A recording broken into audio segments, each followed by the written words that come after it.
जो लोग ज्यादा सोचते हैं उन्हें एक कहानी सुनाता हूँ। ये कहानी पूरा सुन लिए तो चिंता करना छोड़ दोगे तो सुनो।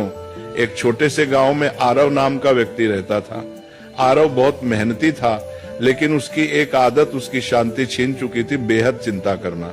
सुबह उठते ही वो सोचता, कल क्या होगा, पैसा रहेगा या नहीं, लोग क्या कहेंगे, परिवार सुरक्षित रहेगा या नहीं।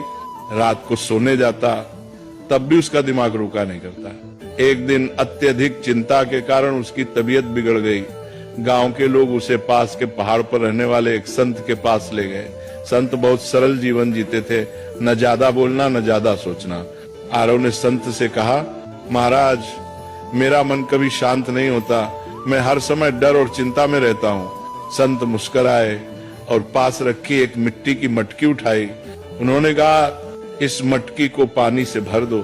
आरव ने मटकी भर दी। फिर संत बोले, अब इसे सिर पर रखो और चलो, लेकिन एक शर्त है, अगर एक बूंद भी गिरी तो तुम असफल हो जाओगे।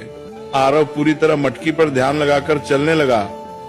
रास्ते में लोग उससे बातें करते रहे, आवाजें आती रही, लेकिन आरव ने कुछ नहीं सुना। वह सिर्फ मटकी पर ध्यान देता रहा। कुछ देर बाद संत ने कहा, रुको, अब बताओ रास्ते में कितने लोग मिले। आरव बोला, महाराज, मुझे कुछ पता नहीं, मैं तो बस मटकी बचाने पर ध्यान दे रहा था। संत ने शांत स्वर में कहा, यही संत होने की शुरुआत है। जब ध्यान जरूरी चीज पर होता है तो बेकार की आवाजें अपने आप चुप हो जाती हैं। तुम्हारी चिंता इसलिए है क्योंकि तुम उन चीजों पर ध्यान दे रहे हो जो अभी हुई ही नहीं।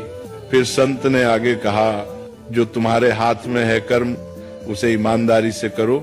जो तुम्हारे हाथ में नहीं, भविष्य से भगवान पर छोड़ दो। यही संत का मन है।